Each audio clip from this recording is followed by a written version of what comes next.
كفايه سف وتريقه على واحد بيسعى وعايز ياكلها بالحلال، ولا لو خد سكه تانية هتبقوا مبسوطين. اللي قدام حضرتك ده شاب اسمه عبد الله. عبد الله قرر ان هو يفتح مشروع على قد امكانياته وعلى قد المبلغ اللي هو كان معاه، اللي هو كان مبلغ بسيط جدا جدا، وجي كمان بعد بيع حاجات يعني الواحد مش عايز يخش في تفاصيل. عبد الله قرر ان هو يعمل عربيه بتاعه اكل، فنزل الشارع وقرر ان هو يحط العربيه دي في منطقه شبرا الخيمه في شارع القاهره. الحقيقه عبد الله كانت الدنيا مش ماشيه معاه والحركه بالنسبه له في الشغل مش احسن حاجه، فقرر انه يعمل زي بقيه الناس كلها. قرر ان هو يصور الشغل بتاعه ويصور العربيه بتاعته والسندوتشات وينزلها للناس ويحط عنوانه علشان الناس تيجي وتشتري منه. الا ان اللي حصل اتقابل بتريقه: ايه اللي انت عامله ده؟ ايه المنظر اللي انت حاطه ده؟ وتريقه بقى على المعدات بتاعته وعلى الحاجه اللي هو جايبها. بص، خلينا نتكلم في نقطه مهمه. النظافه في الاكل مطلوبه، وطبعا دي رقم واحد، ولكن الطريقه بتاعت النصيحه هي اللي تضايق شويه. يا جماعه، مطاعم كبيره واسامي كبيره جدا لو دخلتوا المطابخ بتاعتها والله ما هتاكلوا، والله العظيم ما هتقربوا حتى للسلطه اللي محطوطه. المخلل اللي انت بتشوفه ده مش هتقرب له. ولكن اللي بيحصل ايه؟ ان معظم المطاعم ليها مطبخ مقفول بعيد عن القصص بتاعت الطبخ وعلى الكلام ده كله، فعلشان كده انت ما بتشوفش اللي بيحصل، انت قاعد في الصاله مش شايف ايه اللي بيحصل بره. فعلشان كده يا جماعه، انت كان ممكن تخش على عبد الله تقول له: لا والله بص يا عبد الله، خش له برايفت قول له: بص يا عبد الله والله اعمل واحد اتنين تلاته.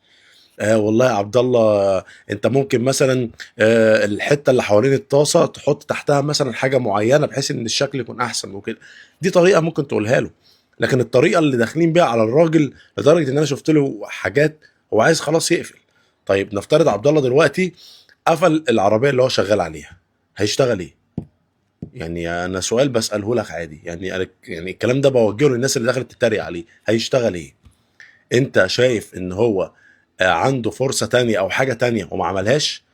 هل هيبقى الصح ان هو لو خد سكة غلط، ولا واقف على اول شارع، ولا على ناصية، ولا وانتوا فاهمين انا بتكلم في ايه؟ ده هيبقى حلو؟ يا جماعة، الكلمة يا تخلي حد يروح كده يا يروح كده. فانت بقى ايه؟ خليك عارف ان الكلمة بتاعتك دي تفرق. انت لو تشوف رده على الناس في الكومنتات يصعب عليك، اللي هو تحسه داخل يعني يراضيهم. فيا جماعة من فضلكم، الكلمة خلوها ايه؟ خلوها تكون دافع، تكون تخلي حد ان هو يكمل في اكل عيشه. خش انصحه وقول له: يا عبد الله اعمل واحد اتنين تلاته علشان انا باكلها من المكان الفلاني بيكون طعمها كذا. يا عبد الله الطاسه خلي الاهتمام فيها في الناحيه الفلانيه عشان أنا لما بشوف حد عاملها بروح عنده باكل عنده. هي دي الطريقه اللي هتفرق. ربنا يرزقك يا عبد الله. عبد الله مكانه في شارع القاهره في شبرا الخيمه. كل اهالي شبرا ورجاله شبرا وستات شبرا احسن ناس في الدنيا. من فضلكم، اللي يقدر يقف مع عبد الله يقف معاه. ما بنقولكش يا سيدي اشتري منه ليل نهار، لكن روح جربه، مش هتبقى خسران حاجه. وباذن الله احنا منتظرين عبد الله كمان يظبط الدنيا عنده اكتر من كده.